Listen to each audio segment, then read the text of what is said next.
There's corals now.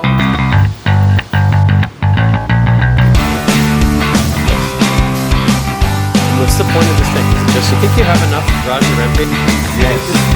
Just as impressive as everything is down here. While they're busy, we're going to sneak upstairs. Ken was just telling us, I think it was 2000. This is something if you want. Paul's first reaction, because it's an experience. Tanks are nice and full. Paul, do you hear that? Loud because it's so hot, the second air conditioner is running.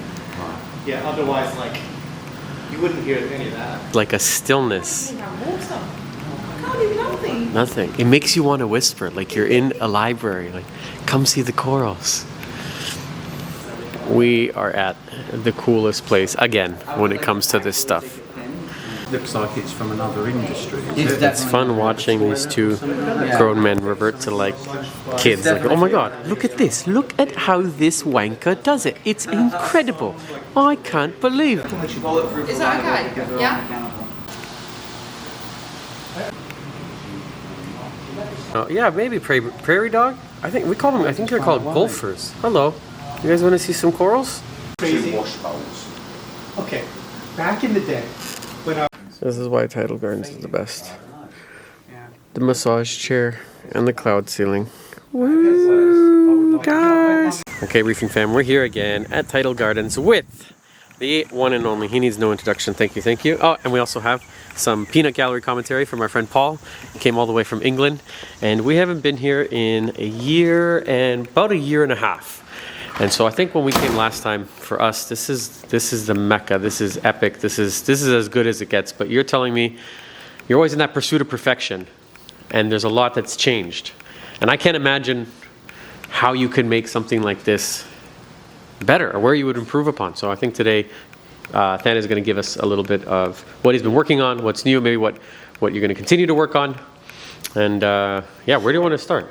Yeah, so I think that the last time that you guys had seen the place on March's channel here, I think all of these tanks were empty, right? Virtually. I think you had just thrown in, if I remember, some yellow tangs, some captive bred ones. They're looking good and chunky, but there weren't coral.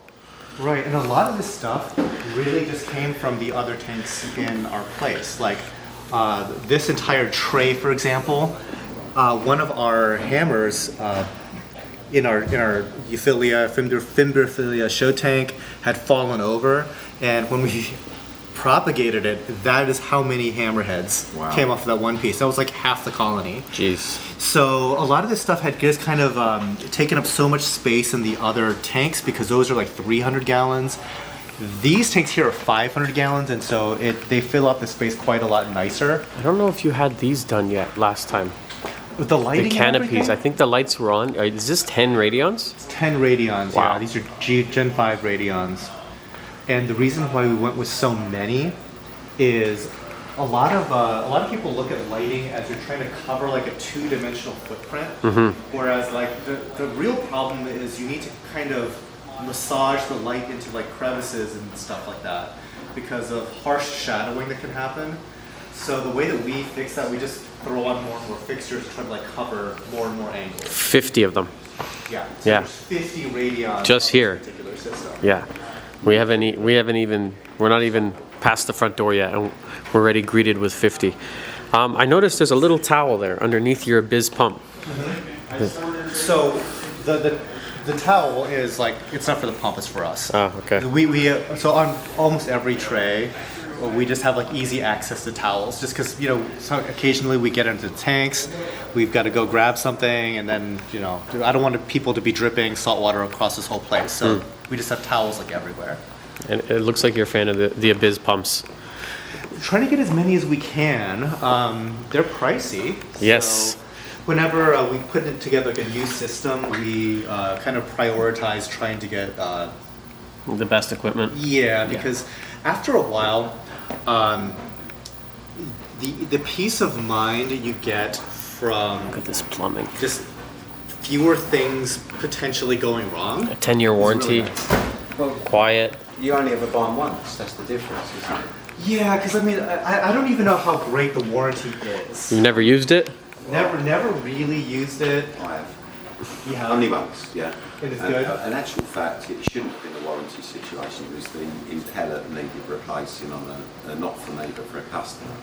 But they're £600. Yeah. But how was the service? The service was excellent, which you'd imagine from Alex and from Biz. And he was good enough to help the customer out even. So I think the warranty stands up. But you That's know, good to know, 'cause that's like- the only time in the whole of my at career these tanks are I've heard perfect. about an Abyss pump that needed some help. Who made these tanks? This was made by a company in Miami called Exotic Aquariums. Very nice. Bob Very and nice. Karen made these. Bob and Karen, you guys do very nice work out of Miami. Euro bracing. Yes. Do you refer to that? It's Euro bracing. Do you also call it Euro bracing? Well, we do, yeah, but we find it funny because Isn't it a little redundant? it's sort of easy. I mean, yeah, but it's odd because I think other countries did it probably before Euro bracing. Do you know what kind of salt he's using on these tanks? Can you believe it? Shocked, huh? Yeah, actually, Yeah, I knew you'd be. I think Pat's mentioned to me about which I know very That's what we just switched back to in the shop.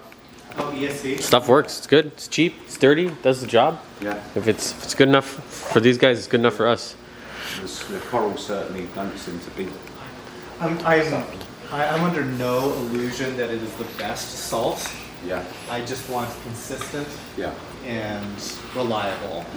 It's like people can say Tropic Marine is better. People can say ESV is better. I just switched from whatever. Tropic. I went Reef Crystals, Red Sea, Tropic, back to Reef Crystals.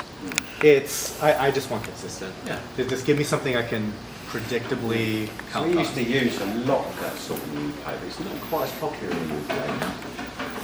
There might be a lot better options. Yeah. And, you know, and Germany's Oh my closer to- God. Yeah, true. Look at this Raja Rampage. This is just insane. Not even just one colony. Standard. 2. Actually 3. Mess with it. Massive. Everything is so healthy in here. Like that's exactly how a hammer should look. It's just perfect. Super clean. Makes me wonder if I should change my coral racks. Makes me wonder if I should change my life coming in here. It's like everything I thought I was doing right, and then you come here and yeah, it's just so nice. We're not perfect by any stretch, though. There's always a lot of room for improvement. That's what he says. Don't believe the rumors. Even this, just like what a nice about collection the, of acrofrags. Just stunning. The lack of noise, Mark. Yeah. Just phenomenal. That is isn't it? different than the last time. So, since your last visit, I would say that the amount of sound dampening in this place has doubled. Do you have like a device that reads something like that? Like decibels? Yeah, he does. There's I got one on my phone. there's an app. There's an app for There's that. an app. It is eerily quiet and very satisfying. And I didn't know that we needed silence in the shop until you come here. You guys don't play music in here, right? No. Headphones. That's crazy. Okay, what's the name of this app? Because I'm gonna go back to the shop and then open this. I think it's called Decibel X. Okay, so we're at 55. I didn't want to open that on mine. I feel like we're gonna be 155. What is this? This is a acanthophilia that's bouncing. Yeah, he looks unhappy. Or just Kind weird. of cool, unhappy. Yeah, it's one of those things where like we're probably just gonna have him like sit here for just a little while. If somebody local wants to buy him, great. But I don't really feel like shipping it across the country. And What do you feel, Fan, about things that bounce? Do you think it's a stress factor? so I think that certain things is like a stress response. Like that is not normal, right? Yeah. However, I think that certain like types of like Redactus Yeah. naturally I've bounce. seen it Right. in the Red Sea. That's Yeah. so that I would consider natural. I think everything else is like a stress reaction, possibly to like lighting issues where it's like too much light and they're like developing like oxide radicals Yeah. and flesh and stuff. But we have like several other corals that I can show you guys that are bouncing that are like very strange. Yeah. Like Favites and Funny all thing kinds of was, stuff. the Redactis that I've seen, it wasn't actually Red Sea, it was in the Maldives, I think.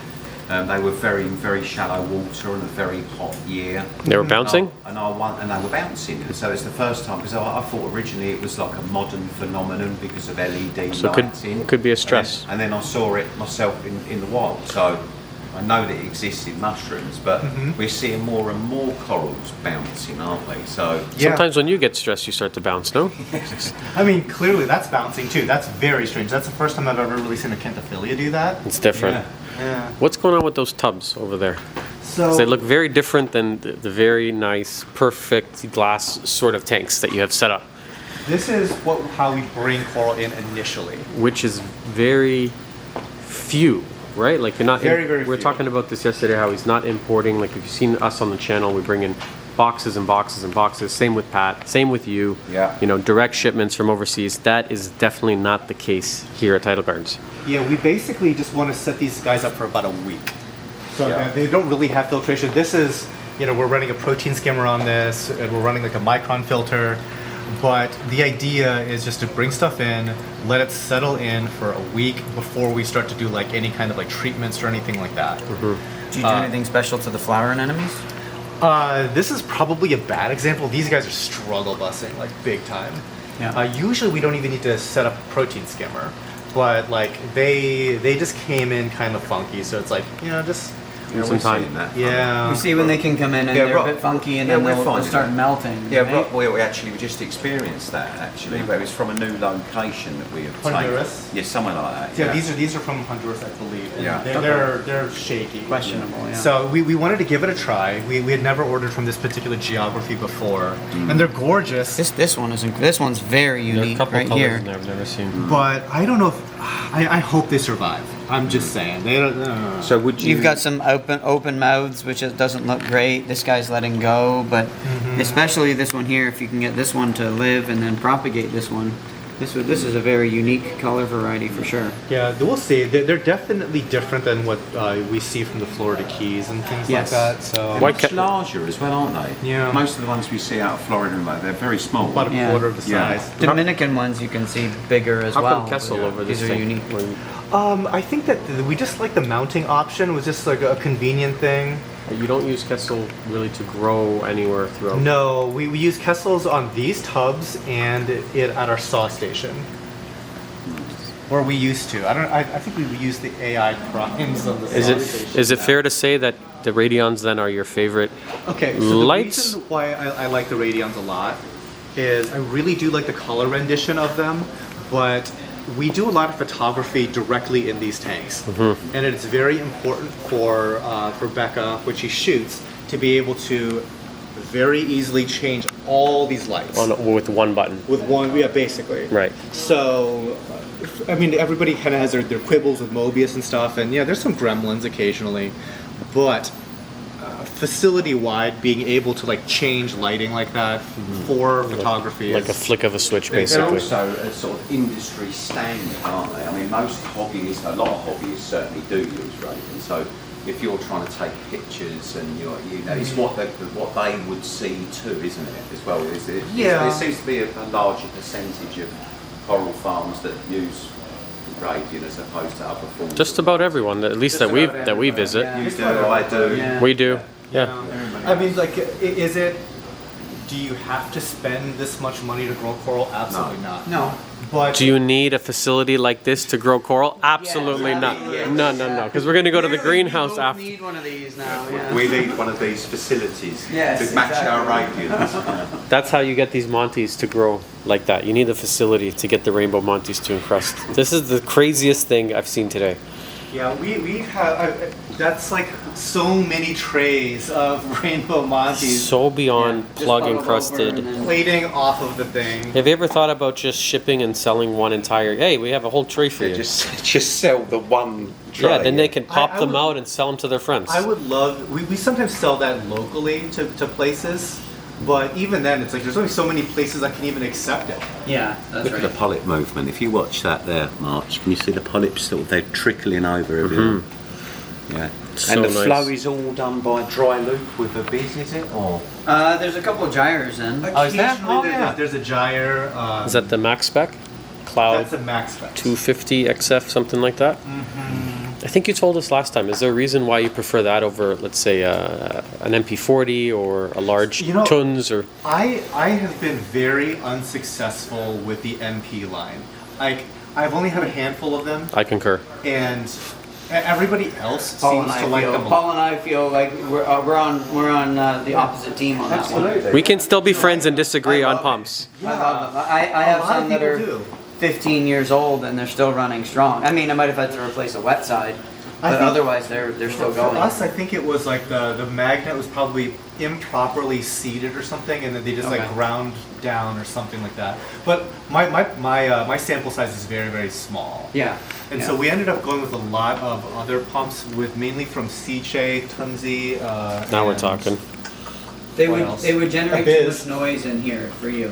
I think that's for the sure. thing. I think In here, that in there. What do you if we mean? had- They're quiet drive. Well, they are, but if you It's had, in the name. Yeah, but if you had 50 of them, like to match the 50 radians, maybe That's, they would be a that's bit the too. main. Well, Yeah. on a tank this size, I would probably have 8 to 10. And they'll be MP60, And they which would, are no, a bit more. well, yeah, because of the depth. It depends on the height of the rack. Yeah. So if you had this height of a rack, I would do MP60s.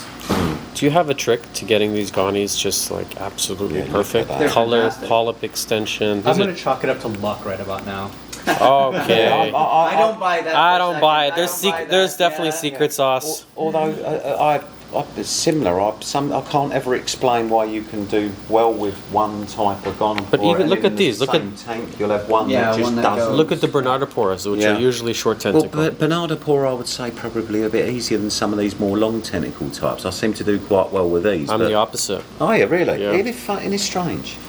Maybe it's instant ocean, or maybe. Maybe. Bernardopora, we grow a lot of. We culture a Yeah. lot of Well, I do, Bernardopora yeah. in-house. Yeah. Beautiful collection. I of hear some that those are interesting really pieces. just a micro Ghani and They are. Bernardopora. Yeah.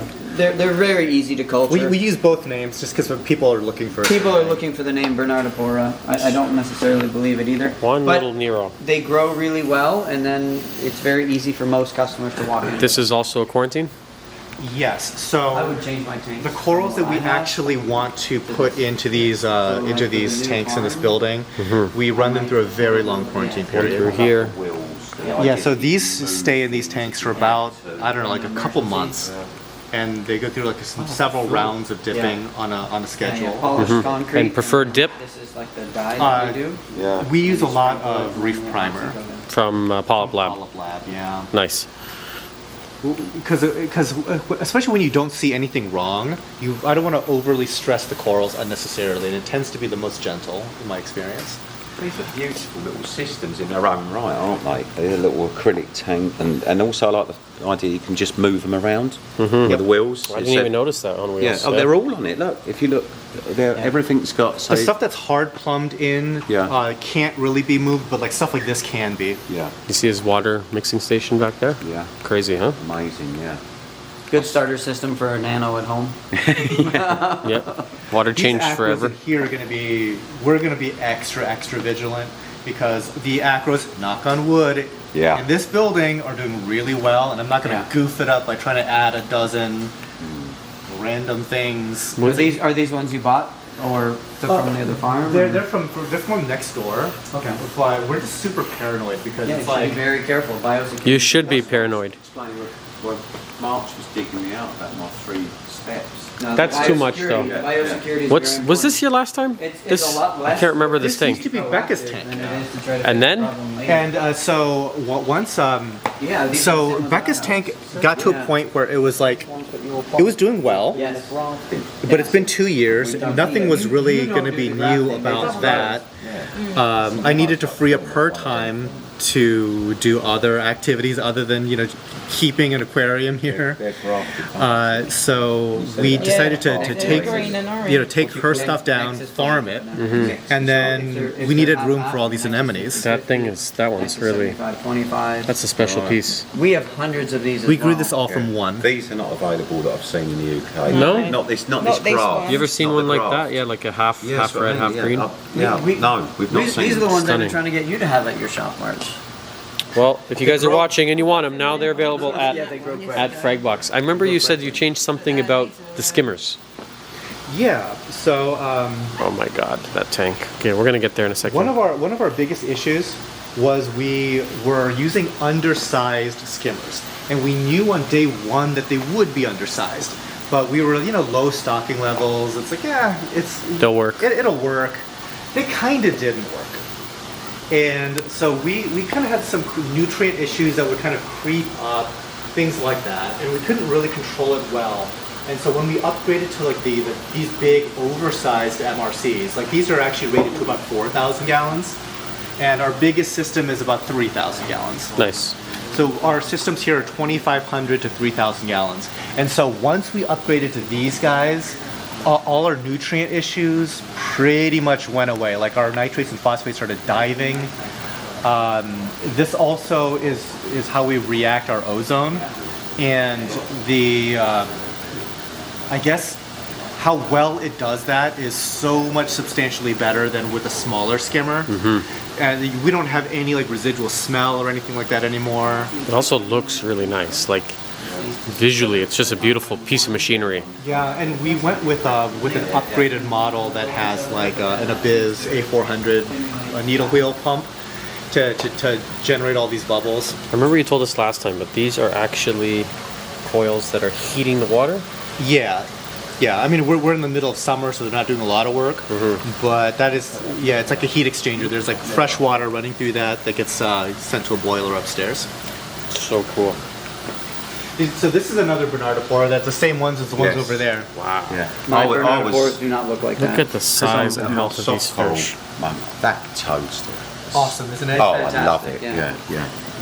So that little purple guy right in the front, Is that one of those? it's a Kojiwara. Oh, is it really? It is. I get Ko- so many requests. Koji for that what? in the UK. It's so good. Yeah. It's so nice. Yeah. And when we photograph it like up close, it looks like a dendronephthia, like a scleronephthia. Yes. It has the spicules and everything like that. It's phenomenal. I love Beautiful. it. Yeah. Yeah, I can't wait to just keep What a those pump. things in the You know, giant- you Look at say this you're cannon. terrible with fish. Uh-huh. I've not seen one fish in this building that He's could very be modest. described as terrible. They are super fat, What and is- super healthy. what do are you these? get your fish from someone particular, or have you? So we go through like a couple of the more popular wholesalers. That would be Sea Dwelling Creatures and Quality Marine. They're probably like the two biggest in LA. Lately, I've been talking to Elliot Of of course, Marine yeah. Collectors, but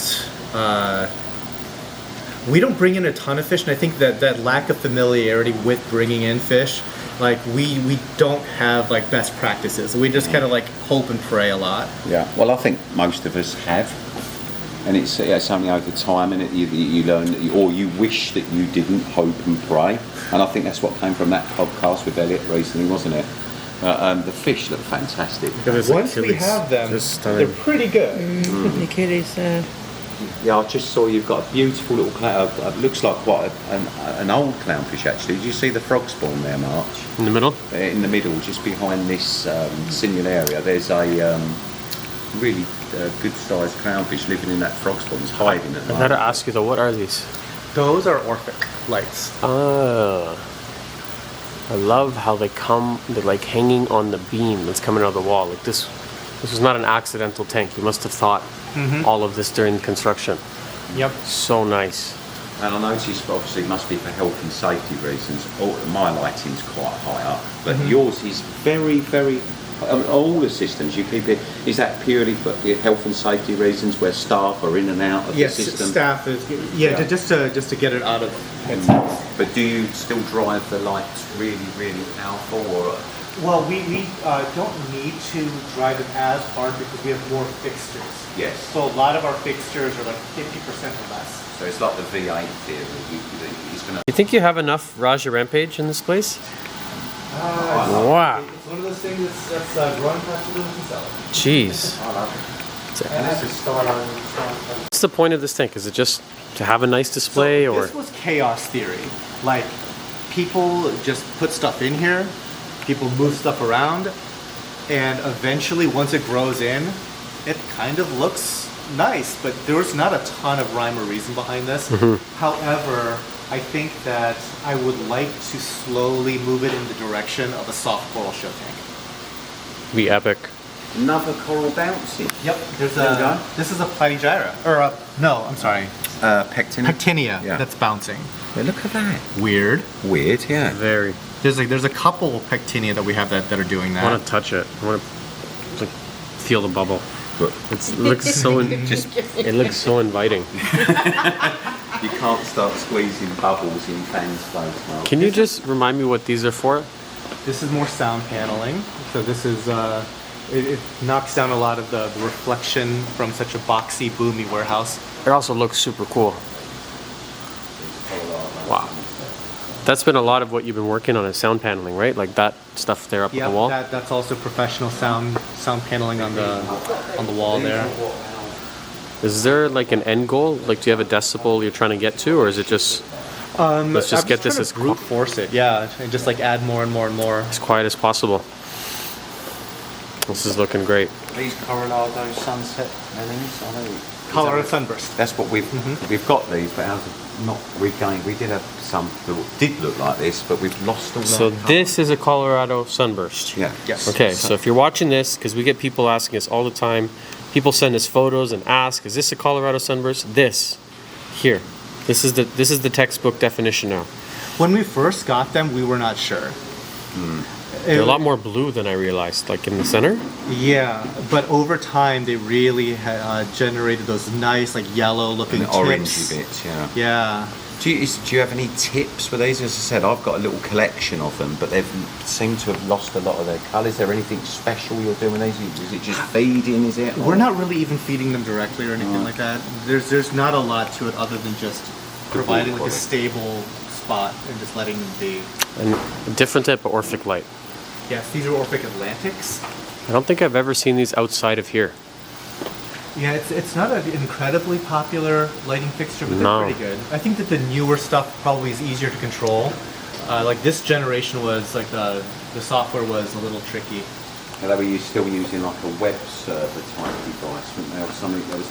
See this guy here? Yeah. That's the one that had broken in half, and the half that broke off is all those ones over there, Wow. all those heads.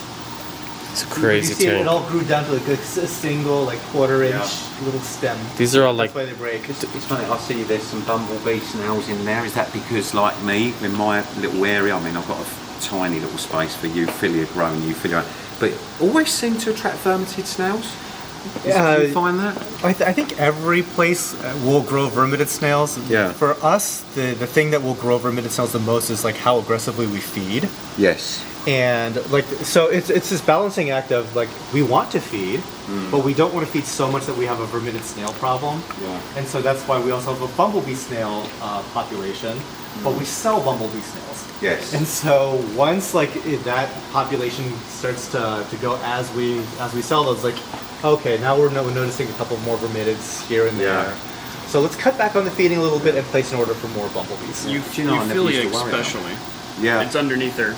That's what I just said. Where I'm If you growing look up, underneath, it's everywhere. I've got a very small amount of space where I grow Euphilia, but for some reason it always seems to attract vermitid more than anything else. Yeah. That's what I find. Probably because they're protected.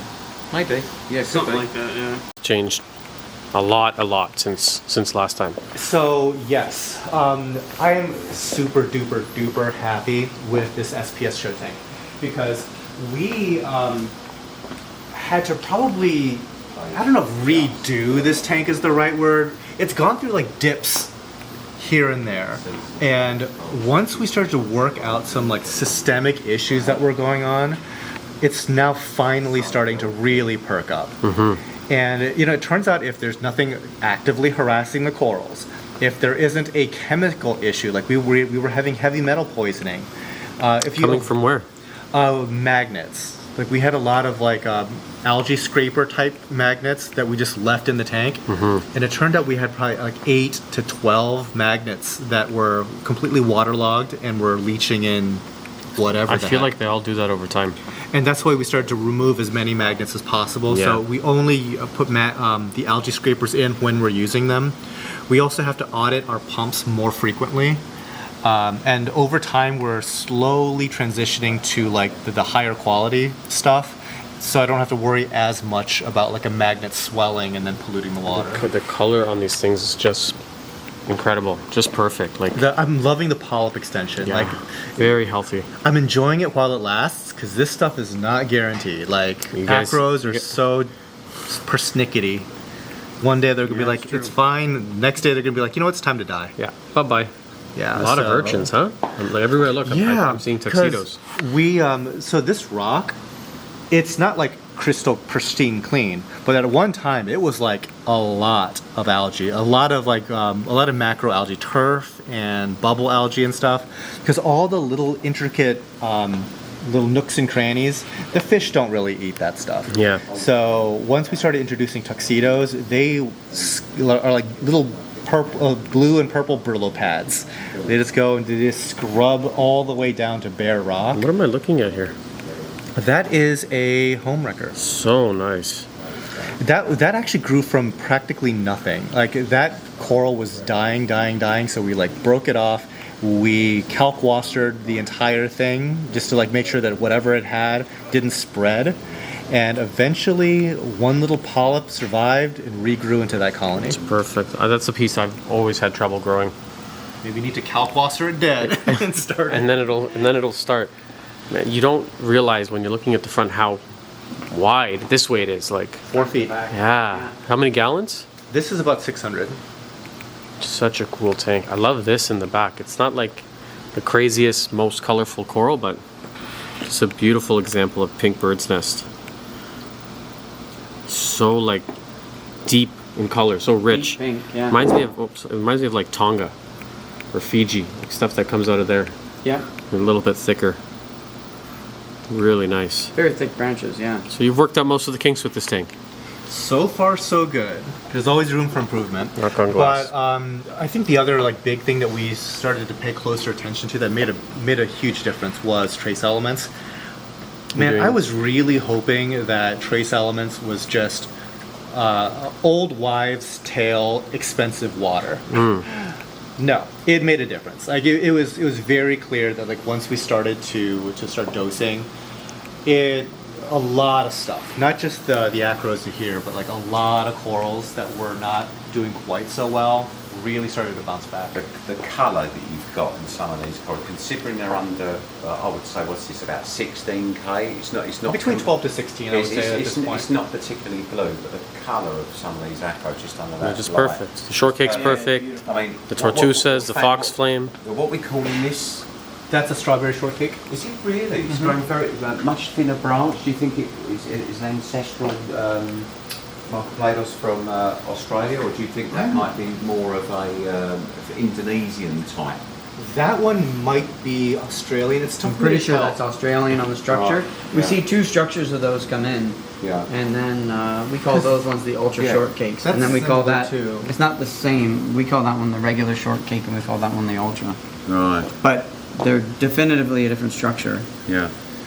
So, are you using a filter? Mm-hmm. Okay, because I will. I'll change this to all blue real quick. Okay. And How many radions here? Last night at 1, dusk, we saw 2, that they're 3, stronger 4, blue. 5, 6, then- 7, 8, 12. Wow. Yeah. That's a So this would be under lot of light. full blue here. Whoa. And the fish hate it when I change the color, but Oh, the camera's not picking up how cool this is at all. No, Not doing it justice at all. I can also like switch it to 18K. No. It just looks blue through the camera. This is pretty cool. The sump for this is not there. It actually loops all the way around this room, goes across, and then over there like 20, 25 feet away, and then it's connected to these. So really it's like a total system volume of about 2,500 gallons. All of these, along with that big one that I just showed you, comes across, and then goes right into here. It's a pretty smart way to do it. Oh my word! That's a weird bounce. Yes. You have the touch of getting things to bounce that shouldn't. Yeah. What is it, Goniastria? It could be. It's freaky. Is that right? We're not allowed to call anything now except from the Caribbean a faviour. Yeah. So What are we feeding them here? A little bit of reefroids. Oh, there we go. So Luke is very particular about keeping low phosphate. As he feeds reefroids. So she finds a higher level of phosphate. She does This very this well is the with secret those sauce. When we asked him earlier, how do you get the Ghani so nice? And he said, I don't know, it's just luck. But on top of luck, we also have someone who feeds them a very good food that's been designed for Ghanipora. So we actually just started 3 weeks ago. So phosphates and nitrates are like really Skeptical. Yeah, it definitely will raise them. Yes, But that's right. it's- Yeah. But I mean, if you're overboard on the reefroids, phosphates go through the roof. Yeah. Oh, there's several bounces. It's the bounce factory. There's something The you're bounce doing. house. How about that? You showed us yesterday. What was that plate coral that was bouncing? This one. This one here. This is nuts. Kind of bouncing, but just. You're really into it? Yeah, no, actually bouncing. One cut and wait. Is there a reason why I use Orphic on as a, like a supplement on this system? On the side of the Radions? Correct. Those are Orphic. Those are the OR3 like near UV ones. But how come? Like, why supplement the Radions with Orphic at all? It was just something that we were just professionally curious about, and it turns out that I really like the profile of strip lights, because again, I'm just trying to cover more and more angles. And when we started to do that, it helped out. We don't run them for very long, and I think that also helps with their longevity. Have you tried the blade? Have you looked at the I blade? personally haven't, but What'd you find, Patrick? I love this scrolling Cyphastria. I grow some of that, which I really love. And then I'm just geeking out at the other acros and how things are looking right now. Red Some Dragon. like beautiful, nice little tenuous pieces, perfectly buttled over here. So nice. Just as impressive as everything is down here, you know, the lights and the corals and the tanks and everything, is what is upstairs, where there isn't any water, but it's still equally as cool, because when this guy does something, he does it to like the nth degree, you know? If you're gonna... it is a little bit of a work in progress, so you have to bear with me on that. I'm getting used to you saying that. I feel like that's just... everything here is... There's no, oh, this is done, this is complete. It's... Everything's a work in progress. Yeah, I've got a summertime arts and crafts project. So none of the greenery was here last time we came, and it's just such a cool effect. Like, brings the whole space alive. Yeah, I've been spending a lot of time stapling stuff to my ceiling. It's so nice, like, so unnecessary, but so, like, so appreciated. It's so cool. And you still got a lot more to go on the ceiling? Yeah, so this is about 60% done, I would guess. So I've got several, almost like a dozen or so boxes left to go. Looks great. Kitchen looks good. Look at this. If you guys didn't see the first video, just incredible. Like, I don't know anyone that has a kitchen like this in their coral farm. I've yet to see one, at least. Nicer than the one that's in my house by quite a lot. Yeah, same here. Even the coffee machine. This guy doesn't mess around. And then in there, you made some changes as well. I don't think we covered... We made a, so actually these walls are new. Like this is all professional sound paneling. I don't know why I expect them to be squishy, but they're like kind of... Yeah, it's They're rigid. They're recycled paper, and the company that makes this, they sell to like all kinds of like recording studios and like big like banks and stuff like that. And they said that I probably hold the world record for installing this material, because usually people want to just do like a sound booth or maybe a conference room. Not like But this. they don't do like the entire upstairs of a warehouse. This is good marketing for them. I want them to get to do like a sponsorship, you know, but Tell them. we're working on that. What's the idea behind this? Because I remember you reached out and you said, I want to try a reef casted tank. We send it over and it ends up being the coolest little planted tank I've ever seen. Yeah, so originally I was just trying to save these mangroves, because in the greenhouse I had painted the greenhouse white, and that blocked out a lot of light. They weren't getting enough light. So I was like, you know what, I heard that they grow better in fresh water. And I was like, well, I'll just set What's up a the tank. verdict? It kind of is okay. It's a very mid mangrove rescue, but it turned out to be a pretty neat little freshwater planted I tank. love it. Yeah. But I did realize why freshwater tanks. aren't the same as saltwater tanks. And why they don't use sumps very often or overflows is because these little shrimp and stuff will make it into your sump section, no doubt. And so if you actually look into the sump section, all the shrimp are I was going to ask you why this is here. They make it through there. All those shrimp made it through that sponge. Oh, wow. Have to develop some sort of shrimp guard. Yeah, so, and also like I think that a lot of freshwater tends to have lower flow. And so this is probably a little bit too aggressive on flow. A little bit. But, you know, it's fine. It looks great. It's the first freshwater tank I've done in ages. I've never got into that world. It's always been salt from day one and that's it. This is... The novelty of doing something new is kind of nice. Dun, dun, dun, dun. Oh, this was... None of this was here last time. Because I remember we had just left and then you sent me a text message with a photo of like the chairs. Yeah, the podcast studio definitely was not. The cloud ceiling I think was mostly done when you last visited, but I think that I want to say like 75%. Yeah, a lot more fleshed out now. Yeah. It's this project is done. So you can say this is finished. This is not a work in progress. I'm happy with the ceiling. Yeah, ceiling's definitely done. We've been enjoying it for quite a long time now. Such a cool space. But I love the fact that there's like the podcast set is right here, ready to go.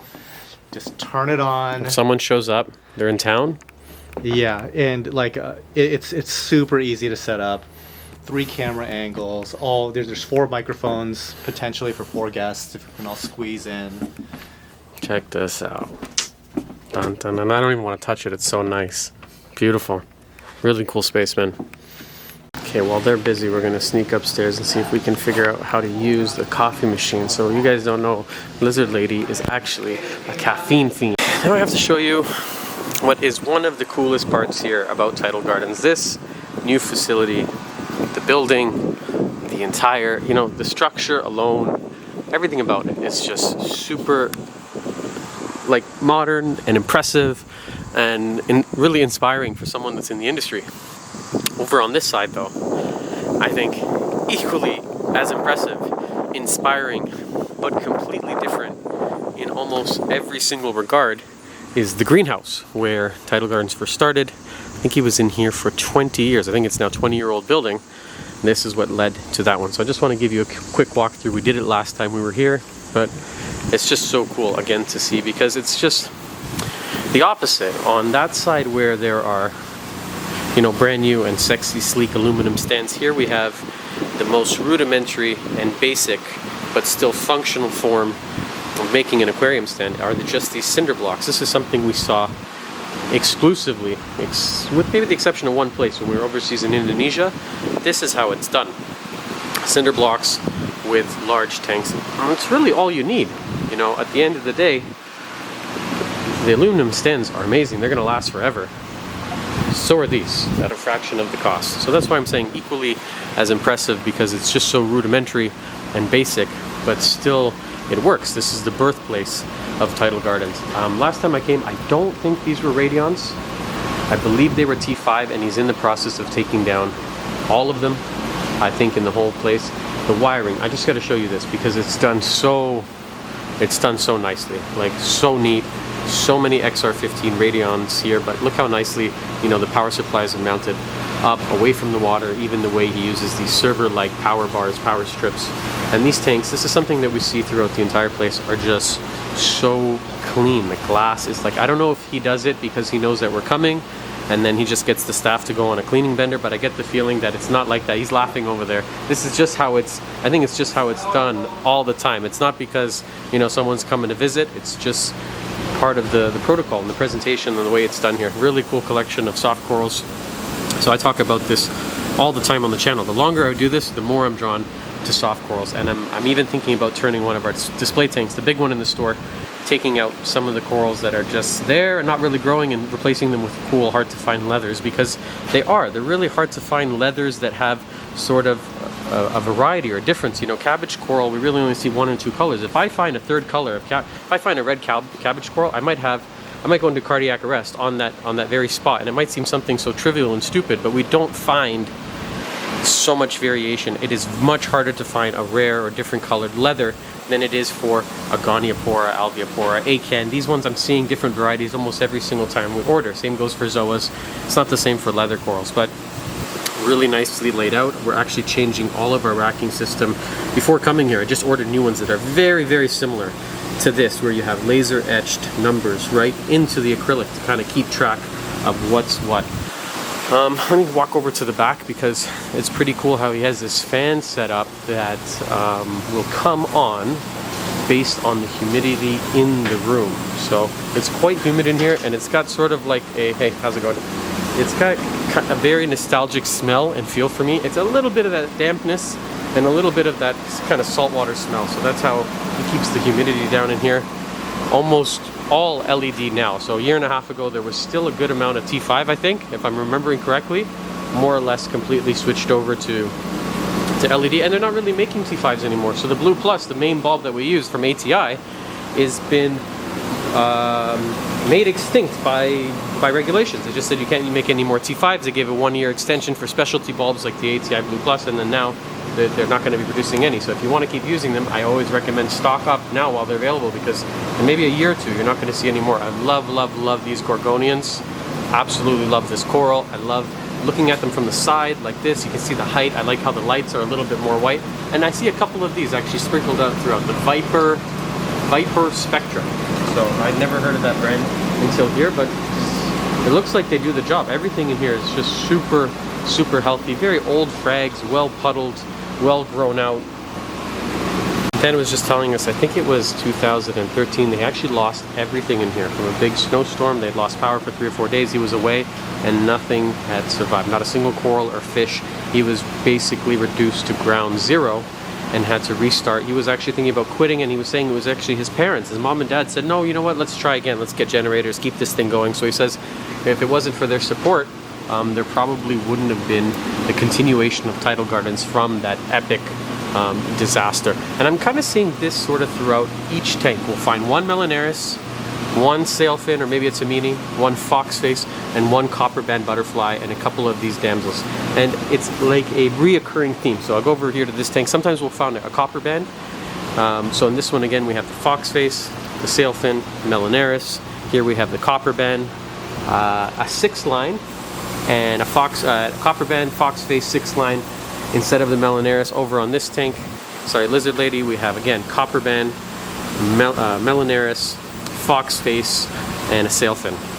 And why do we see this combination, this combo of 4 fish over and over again? Because these are very useful, utilitarian fish is what I like to call them. This keeps in check your pests. The Melanaris here, he's going to eat flatworms, bugs, nudibranchs, spiders that we don't want. This is going to eat all of your Aiptasia, keep those in check. And then these two in combination are going to keep your algae in check. This is one of the most powerful herbivore algae eaters out there. And the same goes for the sailfin tank. So we see that combination of 4 fish kind of a lot of times throughout. In this one, he's got a 6-line instead of a Melanaris. It does the same job. It's a little bit more aggressive. Look, even over in this tank, I think I'm getting the point across. We're seeing the same combination of fish. So they're not just there for show. They're really, really useful. And we do the same thing back at Fragbox. So see, if you look through the tanks, combination of those 4 fish to keep those 4 different things that we're kind of sort of always battling, always in check. If I look, I'm going to find a couple Aiptasia. They're in here, and that's something that I'm always saying on the channel. When you get them, a lot of people, they freak out when they see Aiptasia for the first time. It's just a normal part of the hobby. That's like having a backyard and freaking out when you see an ant. It's just there, and they reproduce, and they're part of it. And if you have an explosion, you get rid of them, and if not, you just live with them. It's just a small nuisance, but not really as bad as people think. The Zoas in here, really, really nice looking. Different names than some of the ones we have over in Canada, but like I always tell people, don't buy them for the names. Just buy the ones that, you know, the ones that stand out to you, the ones that you like. I actually brought back 4 last time I was here. So technically, can you transfer corals over? Can you bring them over a border? Yes. If they are soft coral and they have no piece of live rock, so it just has this man-made ceramic base, which we call a plug, that's not an issue. And then zoanthids are not protected under CITES, the Convention of International Trade of Endangered Species. I think I fumbled that word, but anyways, they are not protected. The live rock, if it came on a piece of live rock, it is. So I was able to bring 4 of them back with me that I didn't have. They have absolutely exploded from this to like big colonies. Under 6 months I was already fragging them, and I think that's because he's probably tried and tested a lot of these over the years. The ones that, you know, we're standing in a 20-year-old farm facility, so the ones that grow, you know, if they're worth growing, then they're going to be in here. Things like Gatorades, we have these ones, the Kryptonites, you know, some that I call Pineapple Express. So what I'm trying to get across with this point is buying the ones from here, you have a good chance of success in growing them out. They've been cultured for many, many, many years. I was able to grow them. Nirvana being another one, Joker Pallies, which we call Purple Death, Blue-Eyed Bond, Scrambled Eggs, King Midas. These are classics. These ones that are just really do well in captivity. And it's one of the good things about buying stuff that are grown here, because, you know, if he's able to do it, there's no real secret sauce here. You have a very high chance of success of growing and maybe even propagating some of these pieces in your own home aquarium. So I really like the fact that it's more or less 99% cultured corals. I wish we could do something like that. I'm not growing them fast enough. I think we need more room. Man, coming to places like this, I don't want to move Fragbox from where it is because I'm so close to home and I'm just so established. But then, you know, just that the luxury of space is just so nice. And it really makes me think, you know, on the 5-hour drive back, is there a chance? Is there a reason or way or rhyme that, you know, Fragbox somehow could move? And then I come back to the idea that we shouldn't, but I do like playing with that idea and having sort of a mental experiment, or you know, kind of having fun with the idea. What would it look like, and where would I put it, and in what ways would it be better? And then I think about moving these tanks, and I usually quickly squash that idea. I'm just going to go over to the other side because my eyes being caught by some nice digitata, which is not like really the most exciting coral, but it's just, they're all beautiful in their own right. You know, I think a lot of these ones, they get kind of forgotten. The Confusas, the Montiporas, the encrusting ones, and the Stellatas. These are classic ones that I struggled to keep. When I was 15 and first got into this, I could not keep Digi.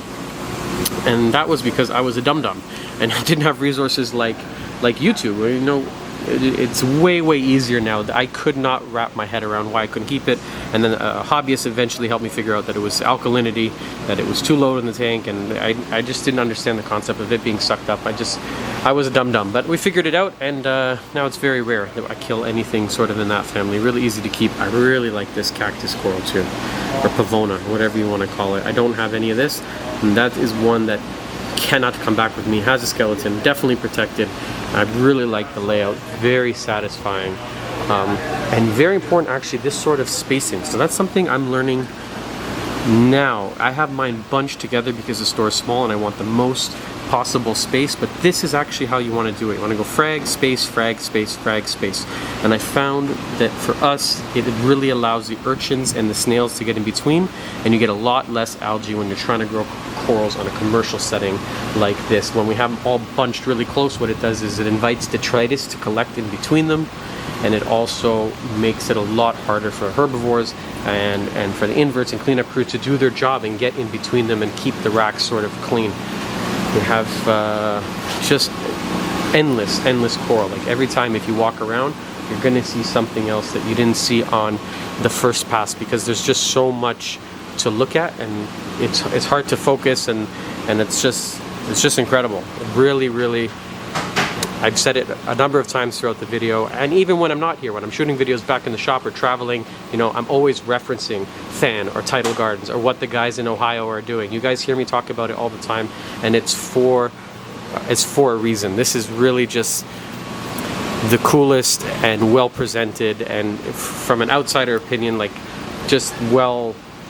I look up to them, and I look up to what they're doing here, and this is why we come, is to sort of learn and then hopefully take back some of the ideas and replicate and then do it back in our own shops. This is something, if you want to actually grow coral, you're going to invest the time, money, and energy, you need a backup generator. Unfortunately, a lot of us learn the hard way, and I don't have one, and it terrifies me to really invest again. I've lost over the years from some power outages. We had a big one in Toronto. Everyone just knows it as the ice storm. It's because we lost power for like 6 days, and just about everyone who had a tank suffered greatly. So absolutely that's a necessity. That's not would like to have one day. No, if you want to grow coral on a scale in a commercial setting, you need a backup generator like that. And then we're back on the new side. It's quiet, there's no smell, there's space, it's all new. Like I said, just completely different but also the same as the greenhouse, and the comparison just going back and forth is just so cool. Than you've just done the most epic job on both sides, here and there. Both very different but just inspiring. Unbelievable. Yeah. You know, absolutely unreal. Absolutely shocked. Unreal. And yeah, we're gonna try and make it back here, you know, more often.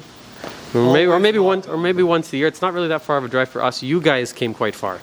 Yeah, for them it's a little bit of a trek, but it's nice to see the updates, and like nice to know that I'm not alone in thinking that, you know, it's never done, because there really is no finish line. There's always something to improve upon or change, like that tank. You know, we tried 3 things, it doesn't work. Let's set up a planted freshwater tank. Whatever, you know, try something different. But I can't say enough thanks for taking the time again.